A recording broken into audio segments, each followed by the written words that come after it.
শুভ সকাল বন্ধুরা, বড়দের প্রণাম আর ছোটোদের ভালোবাসা জানিয়ে আজকের ব্লগটা চালু করছি। দেখো সকাল থেকে বৃষ্টি একদম শুরু হয়ে গেছে ঝিমঝিম করে। আর লাড্ডু তৈরি তো ঘরেই বসে বসে দুষ্টুমি করছে দু ভাই বোনে। এই দেখো কেমন লাড্ডু তরি দুষ্টুমি করছে। লাড্ডু তরি জামা পরে নিয়েছে আর তরি তাকে ক্লিপ হার আর তার টিকিটাতে বিনুনিও করেছে। আমরাও এরম করতাম জানো তো, শীতকালে বা বর্ষা হলে মায়ের শাড়ি পরতাম, তারপর গামছা দিয়ে চুল বাঁধতাম, কত মজা হতো। এখন বড়ো হয়ে গেছি আর কিছুই মজা নেই। আর এখনকার যুগের মেয়েদের বা ছেলেদেরও এরকম মজা নেই আমাদের যুগে যেটা ছিল। আমাদের সময় ফোন ছিল না, আমরা তাই খেলার ছলে কত কিছু করতাম। কিন্তু এদের সময় তো ফোন আছে, সবসময় ফোন নিয়ে বসে থাকা, রিলস দেখা, ভিডিও দেখা। এদের মানে খেলাটাই সেইভাবে হয় না আমাদের মতন। দেখো কত মজা করছে ভাই বোনে, ওরা খেলতে থাকুক, আমি আমার কাজ করতে থাকি। যেহেতু বৃষ্টি হচ্ছে বাইরে তো বেরোতে পারবো না, ঘরেই কাজটা করতে থাকি টুকটুক করে। তারপর বাইরে বাসনটা ধুতে যাব। তোমাদের কাদের কাদের ওখানে বৃষ্টি হচ্ছে অবশ্যই কিন্তু কমেন্ট করে জানাবে। আমাদের এখানে তো প্রচুর বৃষ্টি হচ্ছে। বৃষ্টি একটু কমতে তরিকে বললাম যে চান করে নে, স্কুলে যেতে হবে। তারপরে ও চান করলে পুজোটা করে দেয়। এখানে পুজো এই যে করে দিয়েছে, দেখো কত ফুল টুল দিয়ে বেশ পুজো করেছে। আর লাড্ডু তো এইখানে দুষ্টুমি শুরু করে দিয়েছে, জানলাটা খুলে দিয়েছে, হালকা হালকা রোদ উঠেছে। এই যে দেখো দুষ্টুমি শুরু, খই খাচ্ছে, চাল ভাজা খাচ্ছে, ছড়াচ্ছে বিছানে, এক্ষুনি বিছানা গুছাও, আবার এক্ষুনি সেই নোংরা। আমরা শুধু ভাবি, মানে আমি বিশেষ করে ভাবি যে কি করে আমার মা আমাদেরকে সামলাতো তিন বোনকে। আমি তো একদম বিরক্তি হয়ে যাই।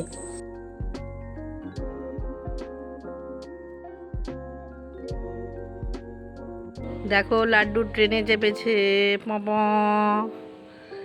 লাড্ডু যাবে। কোথায় যাবি রে ট্রেনে করে? হ্যাঁ, কোথায় যাবি? কোথায় যাবি? দীঘা। দীঘা যাবে, দীঘা যাবে, লাড্ডু দীঘা যাবে, গেটে উঠে দীঘা যাবে।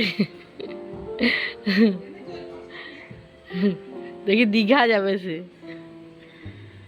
তারপরে এই যে ওর ছোটদা এসে গেছে, মানে ছোটো দাদু এসেছে, নিয়ে যাবে। বললাম তুই যা, তাহলে ওর দিদিও চলে গেছে স্কুল। ও যাচ্ছে ওই যে ওর ছোটো পিসিদের ঘরে একটু ঘুরতে যাক, তার ফাঁকে আমি কাজগুলো করে নিই। মানে রান্না টান্নাগুলো আছে সেগুলো করতে হবে। আমাকে টাটা করো, টাটা করো, চল যাও, দেখে যাও, হাত ধরো, হাত ধরো। ছোটো বেশি একটু ফোনটা যা নিয়ে নিয়েছে, মানে রিলস দেখছিল লাড্ডু, তারপর যা নিয়েছে একদম বিরক্তি হয়ে জামা টামা ফেলে দিয়ে একদম কি মাথা গরম যেন। দেখো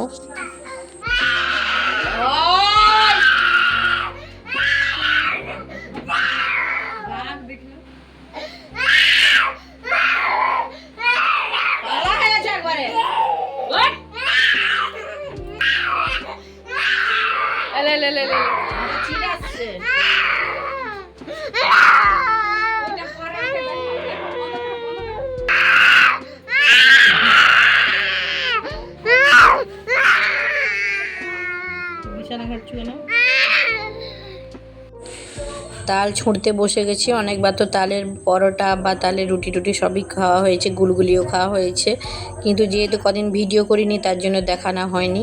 এই যে তাল ছুঁড়তে বসে গেছি, ভাবছি আজকে একটু তালের রুটি বা পরোটা যে কোনো একটা কিছু বানাবো। আমার মা তো খায় যেহেতু আমার কাছে, তাই জন্য সে তো রুটি খেতে খুব পছন্দ করে, ভাবছি রুটি বানাবো।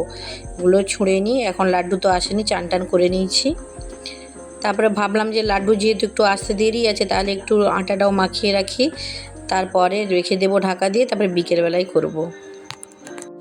তোমরা তালের কে কী খেতে পছন্দ করো অবশ্যই বলবে, কারণ আমি তো সত্যি বলতে গোলগুলি পছন্দ করি। আমাদের তৈরিও গোলগুলি খুব পছন্দ করে। আমার মাই যে তালের রুটিটা খায়, নাহলে আমরা সবাই তালের গোলগুলি খেতে খুব পছন্দ করি। আর এই সময়টাই তো তাল পাওয়া যায়, তারপর ভাদ্রর শেষ থেকে তো তাল পোড়া বন্ধও হয়ে যাবে। কি হলো?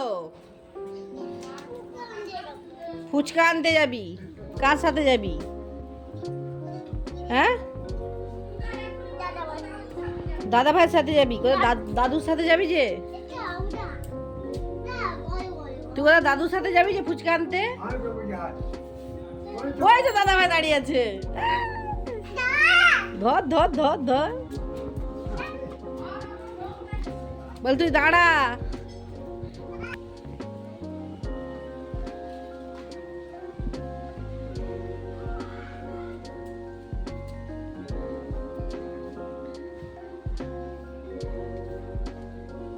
দেখে উঠ, পড়ে যাবি।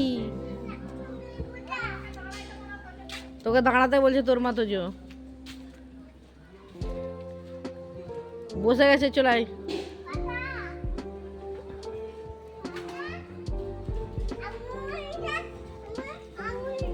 ও মা আমাকে ধাক্কা দিয়ে দিল। উমা উমা উমা, বাঁচা রে। লাড্ডু ফুচকা কিনে নিয়ে চলে আসছে। এই যে দেখো কেমন দৌড়ে দৌড়ে আসছে, খুব মজা করে। ও তো ফুচকা খেতে খুবই পছন্দ করে। এই দেখো দেখাচ্ছে তোমাদের আবার।